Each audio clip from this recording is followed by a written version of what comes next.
Still wakes the deep was not what I was expecting. And that's not necessarily a bad thing. See, I went into this game expecting a schlocky, horror, jump scare infested mess. Something akin to Outlast or Alien Isolation. Not that I'm saying those games are bad, maybe I'll explore that in a later video. But my expectations were quickly averted in the opening seconds of the game. Not by a horror sting or a flashy over-the-top intro sequence, but by the sound of strings and a sad voice. It was a combination that didn't put my mood into one of terror, but into one of dread. But not the kind of dread you get from a scare, but one of sadness. It was a tone that instantly shifted what I was expecting from the game.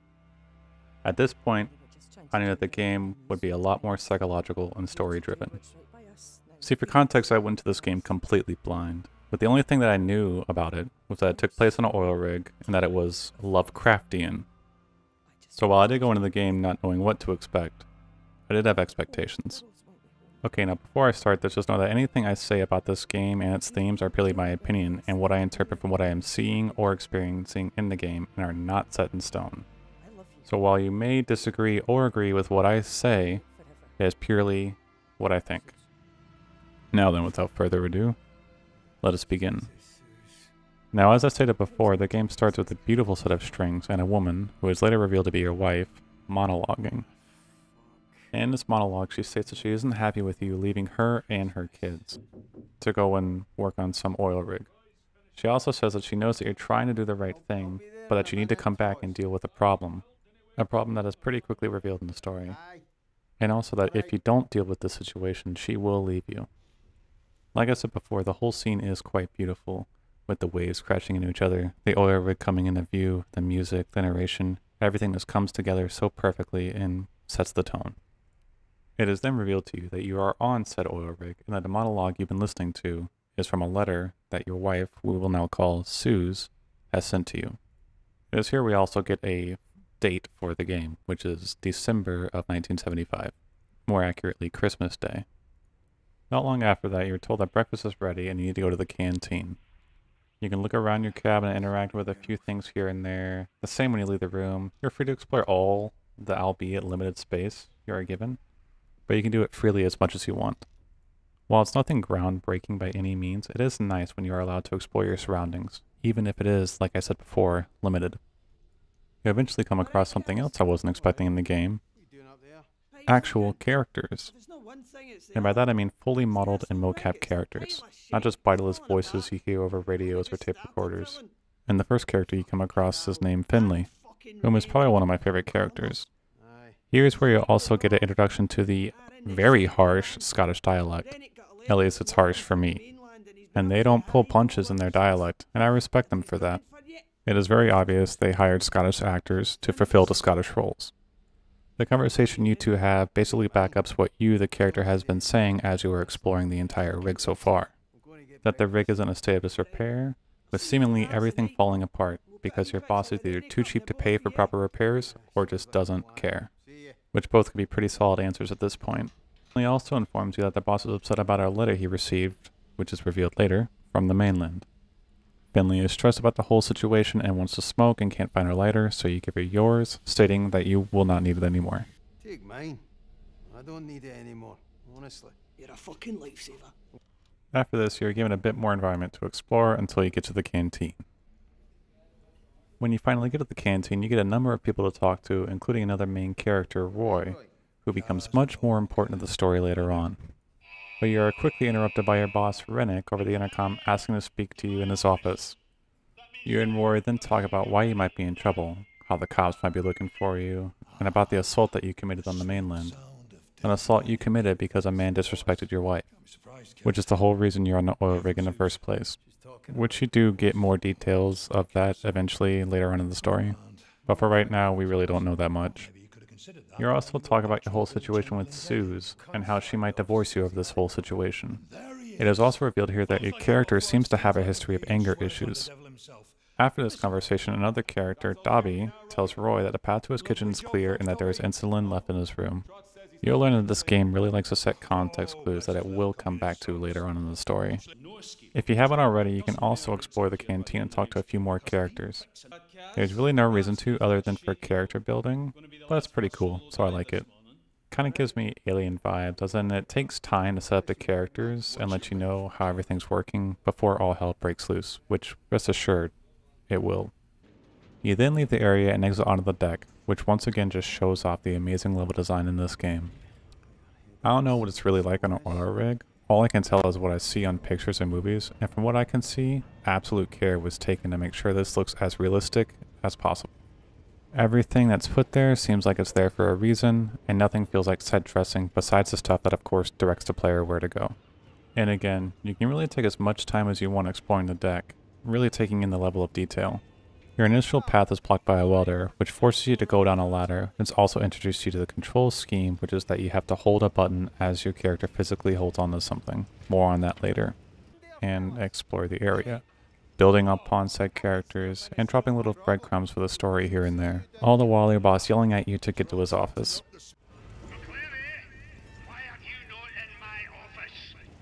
As you get to the elevator, you are asked to fix a fuse box, which builds your character a little bit more and reveals that he is either an electrical engineer or just a normal electrician. The game doesn't confirm which one he is exactly. So you fix the fuse box, hop in the elevator, and make your way up to your boss's office. Your boss is very hostile towards you initially, and it's pretty sprinkled in how your character responds to him that he doesn't really, if at all, respects him. And here we learn that Roy is the reason why you have the job in the first place. Your suspicions turn out to be true, and it turns out the police are looking for you, and that is why your boss is, in so many words, upset. Your conversation is interrupted by a phone call from what I believe is called the Derrick. Again, I'm not very familiar with oil rigs. About how there's some sort of problem with the drill that they've come across, something is strange, it doesn't feel right. But your boss, knowing how he is, just says he doesn't care and to just drill through it. He then fires you and kicks you out of his office, leaving you with nothing left to do but to get on the helicopter and leave. But as you approach... Jesus, Gregor! Gregor!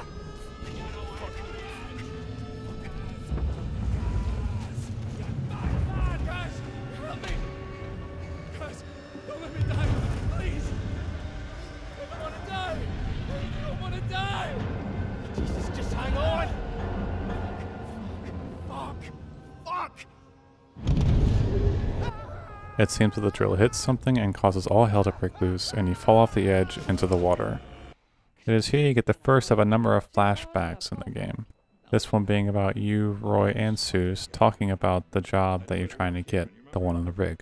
And also how he's trying to help you with the trouble that you're in. Really puts into perspective how Roy is as a character. Kind of fleshes him out a little bit more.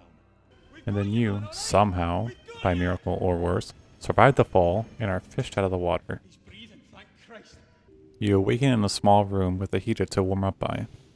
Now, I'm only going to make a point of this now, because I thought this would be a prominent mechanic in the game, but thankfully, it's not. And now that we're at that point that the intro is out of the way, we'll probably get through the rest of the game in quite a bit more of a speedy way. Now, this is your last chance. After this point in the game, spoilers are loose. I will not talk about the game as things come up, so we might be jumping back and forth in the story, but if you want a TLDR review, yes, I highly recommend the game. If you're a horror fan, a Lovecraft fan, or just a fan of story-centered games, definitely get this one. Like, seriously, get it. As of recording this line, it's like $35 on Steam. Or you can also get it on Xbox Game Pass. That's how I got this game. But yeah, very good game. I highly recommend it. But past this point in the video, I'm going to absolutely spoil the living hell out of it. So this is your last chance once again. 3, 2, 1. Okay, so as I said before, the heater is thankfully not a mechanic as you warm up by it. The game will require you to use it only in specific parts in the game. I believe it's only like 3 or 4 times. So as you leave the room and step back outside, you are met with Brody screaming for your help. If you talked with him in the canteen earlier, you'll know that he's a diver, and the poor soul trapped in what I believe is called some sort of dive pod was out on his first dive at the time that all this stuff happened. And you can hear him screaming inside for dear life, but you really won't see the horrors of what happened to him until much later in the game. He asks you to help him with the pod, which I will go on a bit of praise here, and saying that while the game doesn't really have many puzzles in it, it does have them, but they're not exactly brain busters in my opinion. But as an example, here you are tasked with prepping a lifeboat, but you, the player, and in conjunction the character, probably doesn't know how to do it. But if you use your eyes and read the nearby signs, it will instruct you on how to do it. Now, like I said, it's not exactly a brain buster of a puzzle, and I'm not even sure there is a fail state, and this is honestly probably the most complicated puzzle there is in the game. But the fact that the game diegetically gives you instruction on how to do it instead of just telling you on the screen is really something that I like. Anyway, after you help Brody, you are told to get to engineering, but the only way to get there is to travel under the rig, which gives you more of a sense of scale for the size of the entire rig. It's also here where the game introduces its jumping and some of its movement mechanics. You also get to see what happened to the drill.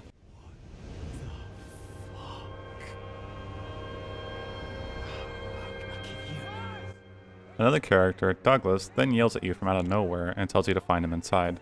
And here's where I'll kind of trail off into a bit of a tangent. See, this game has what I really like to call the Dead Space syndrome. And by that I mean you're constantly led around by the nose and told to do this, and every time you finish a task, something else happens and you need to fix that too, which isn't necessarily a bad thing if done correctly, which this game kinda does, but to me it does kind of grate on after a while.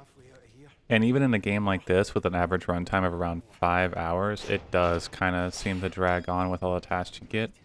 But the game does more than make up for it with its story and ending. Oh yeah, and side note, the grading does extend a bit to the stealth sections, but a little bit more on that later on. Okay, tangent over. As you make your way inside, you're introduced to more mechanics slash puzzles. I don't even know if you'd really call them that because they are, like I said before, so simple.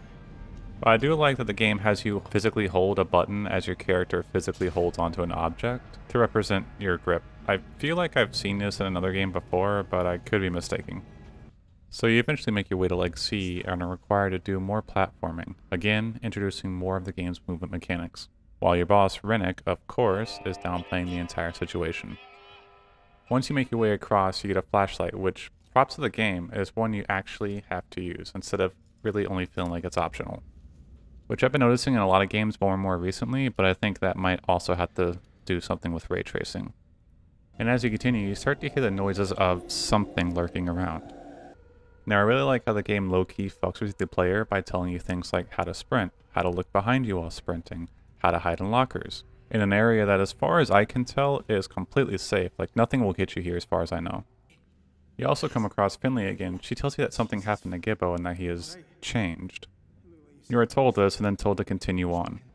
And again, in this area, you are completely safe, even though the game's music makes you want to think otherwise. And you come across this crazy mess of body horror that looks like it came straight out of the Thing. In fact, you can say that about pretty much all of the monster designs in the game, and even to an extent, some of the level design. As you leave the area, Gibbo begs you not to leave him behind, letting you know that there is still a little bit of humanity left in him. That in all of these monsters, there is still a little bit of them inside of it. But you reluctantly leave as you have no other choice. But don't worry, you will see him again later. As you continue to make your way, you'll come across your first of many phone calls. Which, nice little detail here, but if you pay attention to the phone, you'll see from what area of the rig they are calling you. I don't know why, but I just like little details like that. It's also here where you make your way back to Roy, while re-exploring some of the areas you already explored before. This happens multiple times, which is kind of nice because you get to see each time how the rig is becoming more and more under the control of whatever this thing is. And also, this happens. Trots? Trots, is that you? I can't hear you, man. Open the door. Trots, the door's blocked. I can't get to you. What's up, wee man? Are you hurt? Yeah, not really sure what happens, but whatever it is, it's pretty fucking horrifying. The voice acting in this game, again, is definitely on point. You then come across Roy. Bloody hellfire! You guys have a conversation and decide what to do next, which is to evacuate via the lifeboats, which uses the puzzle that I talked about earlier. And after your admittingly emotional conversation, you very weirdly leave through a vent in the freezer and come across another piece of body horror and jump scare. Now I know I made a point about this earlier, but there are a few jump scares in this game, and they are, like I said, few and very far in between. and in my opinion, are kind of deserved and done pretty well. You also almost get grabbed here. Oh, shite! After that, you make your way back outside to lifeboat access to do some more platforming, if you'd call it that. I mean, I would, I guess, but it's pretty debatable. After the lifeboat puzzle, which causes the lifeboat to inevitably fall into the ocean, your boss calls you and instructs you to get to the helipad. And he seems like he might actually be changing his character, like maybe a bit of a character arc. Yeah, no, not really, no. No, absolutely not, no. You then get to utility, another mechanic is introduced, and you keep moving. And another nice little detail here is a little note showing the out-of-service lifeboats, which actually might have been the ones that you were trying to use. Not so sure about that. As you continue to make your way, you start to take note of all the fleshy stuff that starts to take over the rig as the game progresses. And then here is where you come across your first real threat in the game. And you also get introduced to the game's stealth mechanics, which are pretty basic at best, but it mostly gets the job done.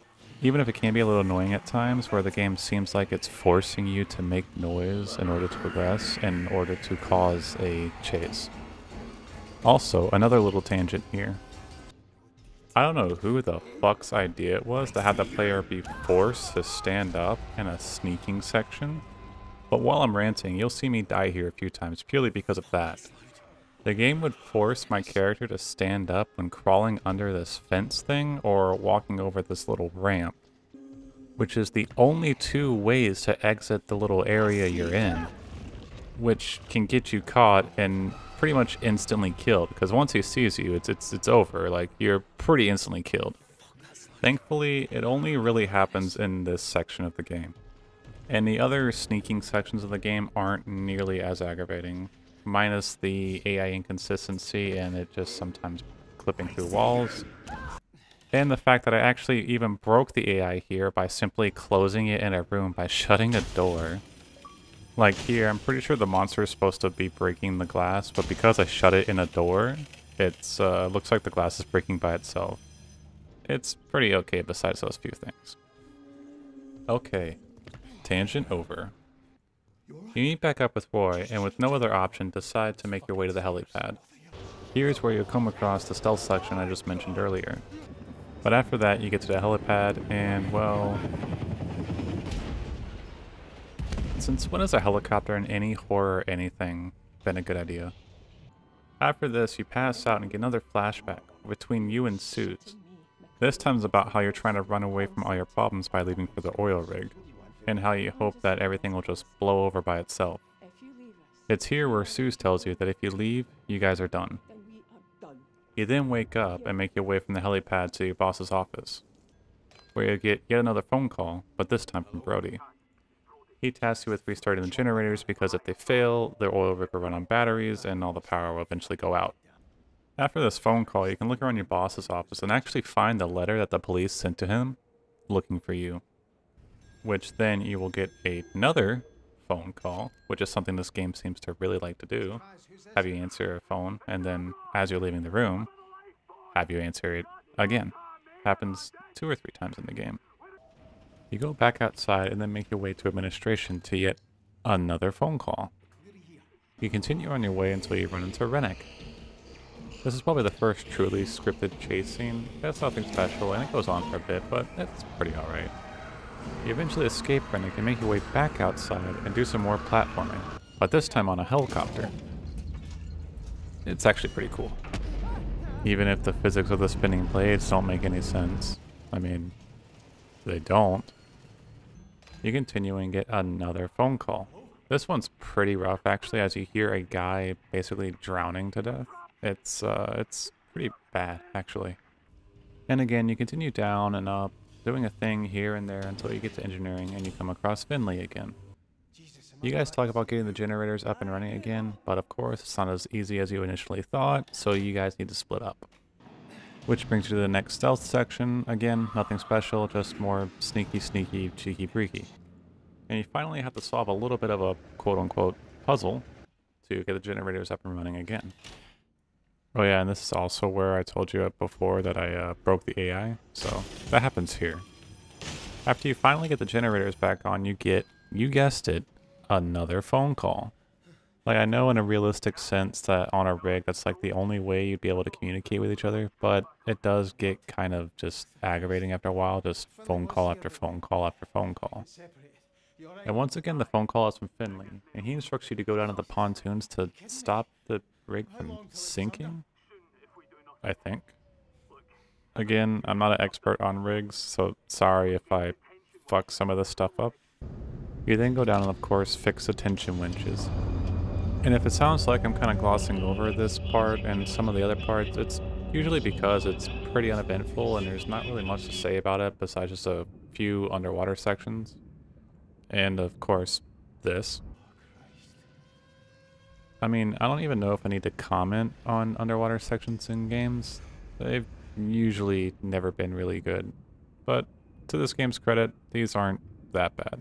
Even if I did die at one point because I had no idea where the fuck I was supposed to go. But after all that, you get a lift up and running and you ascend. Interesting little part here. I think that it might be representative as you going down onto the depths and coming back up as a better and different person. Huh? I mean, I don't know. Maybe I'm just full of it because I just don't know what I'm talking about, but it does seem kind of symbolic to me. You make your way back to accommodations and get another fucking phone call. But this time it's from Roy. You explain to him what happened to the heli and what you've been doing. You also talk about what I mentioned earlier, about how the monsters have a little bit of the humanity still left inside of them. And you guys also talk about Suze. An explosion occurs and then you decide to make your way over there. And another phone call, but this time strangely enough from Suze. But this one seems to be less of an actual phone call and more of just a memory. You make your way once again across the deck and see this thing, hearing voices of Suze as you make your way across. You then meet up with Brody. He tells you how the main feed of the stack is ruptured, and if you don't fix it, it's going to cause a massive explosion. So you need to make your way to the processing quad and flip some switches. Easy, right? If fucking only. So you make your way over there, avoiding another monster. This time he's really easy to get by. And when you get there, of course, turning the valve doesn't instantly work. So you need to make your way all the way down the stack and relight it manually. Which, as you start to cross it, triggers another chase sequence. This one's actually pretty good and has a really satisfying ending. As you make your way back, the stack collapses and you get another flashback of you and Suze fighting about the whole situation. And again, the voice acting is absolutely amazing.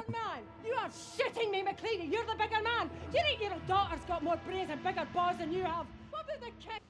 You come to and again see the drill, but this time in a more worsened state. You also get to see what happened to the inside of that dive pod that I was talking about earlier. It's actually pretty horrifying. But you eventually make your way back to engineering and meet up with Finley again. And then Brody shows up.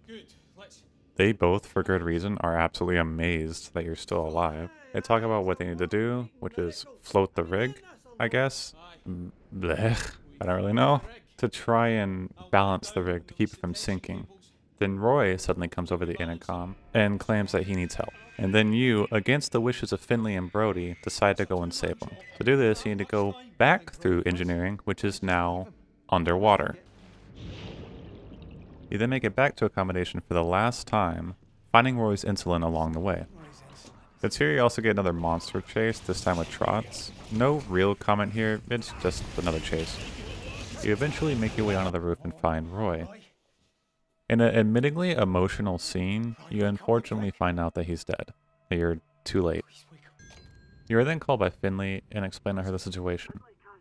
Again, the way the dialogue here is delivered is very emotional and just top tier. After this, Finley instructs you to cross the roof to the marine control room.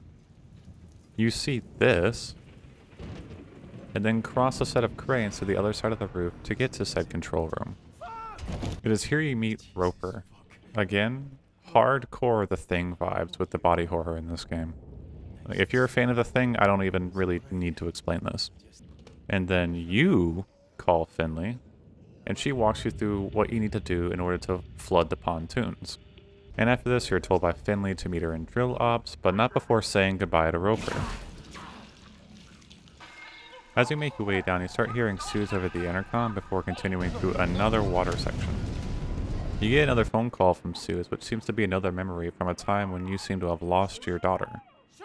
You are then chased for a final time, this time by Rennick.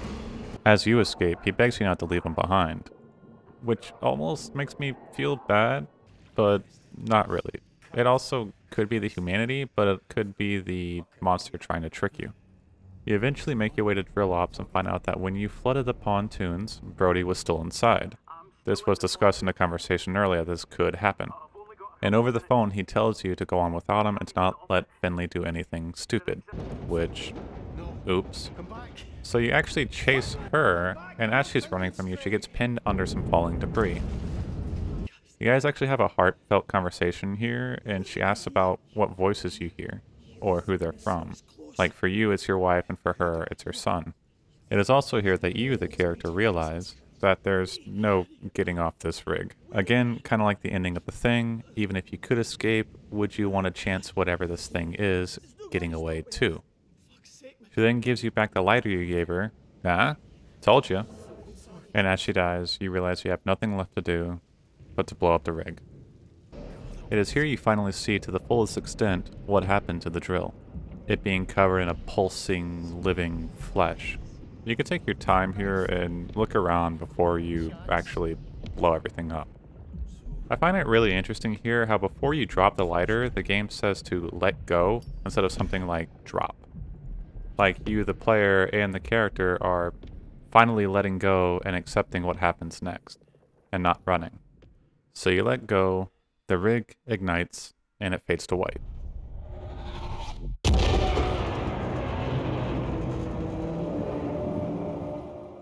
You then hear a number of memories from when Kaz and Suze first met, in an admittingly pretty stunning visual sequence, a little bit cosmic. God, I fucking hate myself. You then, again, fade to white, and you wake up in your bedroom with Suze. Again, here, you're free to explore the room as much as you want, interacting with anything, until you leave. And as you leave, you turn around and say the last things that your character will ever say to your wife. Kiss the Waynes for me. Tell them I'll be back for Christmas. I'm sorry, Suze. And then you open the door into open ocean.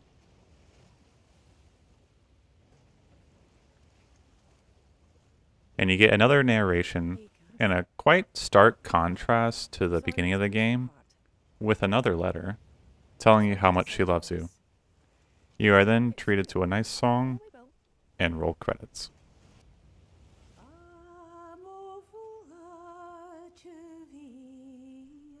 Alright, now that was Still Wakes the Deep.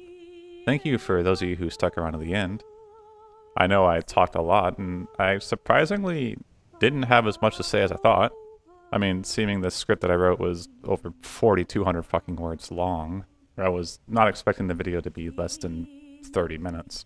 So this is more of just a review / analysis, not really as much as a deep dive, but those are going to be coming. But this is more of just a smaller video to kind of test the waters and also practice this new editing software I've been using. But yeah, overall, I do recommend this game. Like I said, it's about €35 on Steam, or you can get it through the Xbox Game Pass, which is how I was able to play it. But it's definitely worth your time, seeing how you can beat the game in about 5 hours. And again, if you're a fan of horror, Lovecraft, or just story-driven games, this is most likely the game for you. So, thank you all for joining. I have a few more videos coming out in the near future. I know Soma and Death Stranding are in the works. They are going to be massive videos. I hope to see you in the next one. If you really liked what you saw, go ahead and hit that subscribe button. And thank you all, and I will see you in the next one. Have a good one.